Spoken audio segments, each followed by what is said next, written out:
ამგვარად ითანამშრომლა ღმერთმა და სწორედ ახალმოსული ადამიანი ტკივილებით, უსამართლობებით დამძიმებული მოდის და სუსხვის ცოდებზე ლაპარაკობს. ვერაბოლოს ხუმრობით ვეუბნები ხოლმე, რომ აი შენ ამის და ამის და ამის, შენ ოჯახის წევრების ვიღაცების აღსარება მითხარი, ძალიან კარგია. ეხლა მოემზადე შემდეგ შენი აღსარებისათვის. მაგრამ როდესაც ადამიანი დიდი ხანია უკვე მრევლის წევრია და მოდის აღსარებაზე და ისევ სხვას ხედავს. და ეს არის კატასტროფული მდგომარეობა და მაშინ მაგ ხოლმე განსდა რომ მაშინ რისთვის ვლაპარაკობთ? რა აზრი აქვს იესოს ლოცვას? თუ შენ სიმდაბლისკენ არ მიისწრაფი, იმიტომ რომ იესოს ლოცვის უპირველესი ნაყოფი. აი ჩვენ რაღაცა ხიბლე იესოს ლოცვამ ხიბლი იცის. საერთოდ იესოს ლოცვამაც შეიძლება ხიბლი ჩაგაგდოს ზიარებამაც, მამაოჩვენომაც და ყველაფერმაც. მაშინ როდესაც ლოცვისაგან ელოდები რაღაცას.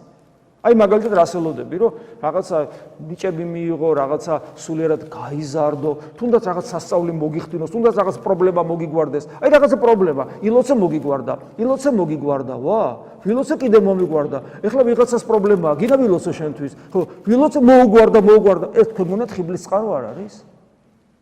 ასე იბადებიან ის გონებას შეშლილი ადამიანები, რომლებიც ეკლესიის წიაღში ხანდახან სექტებს აყალიბებენ. ასე იბადებიან ასეთი ადამიანები.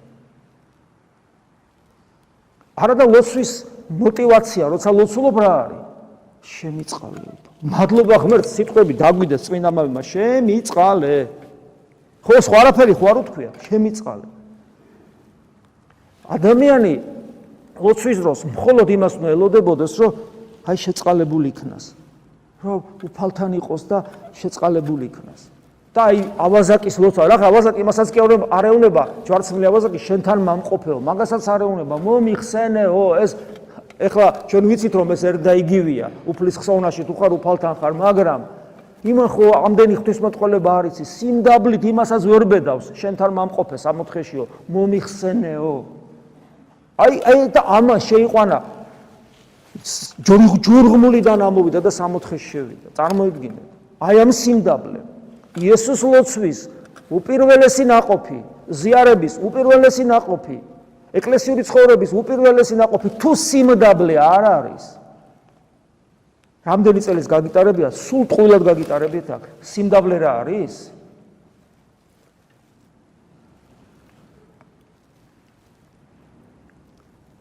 სიმდაბლე თუ გვაქვს, ეს არ მოგცემს საშუალებას იოტის ოდენაზეც კი ვიღაცაზე გავღიზიანდეთ და წარბი ავწიოთ. იოტის ოდენაზეც განვიკითხოთ, შეურაცხყოფა მივაყენოთ და განაჩენი გამოუტანოთ ჩვენს გულში. ამის საშუალებას სიმდაბლე არ იძლევა. ჩვენ ამას სულ ვაკეთებთ, ესე იგი ჩვენ სიმდაბლე არ აგვაქვს. სიმდაბლე არ აგვაქვს, მაშინ ჩვენ ლოცვას, ჩვენ ზიარებას, ჩვენს ეკლესიურ ცხოვრებას ნაყოფი არ გამოაქვს. რა ვქნათ გამოვხიზლდეთ. თორე საშნელი სამსჯავრო დადგება ჩვენთვისაც.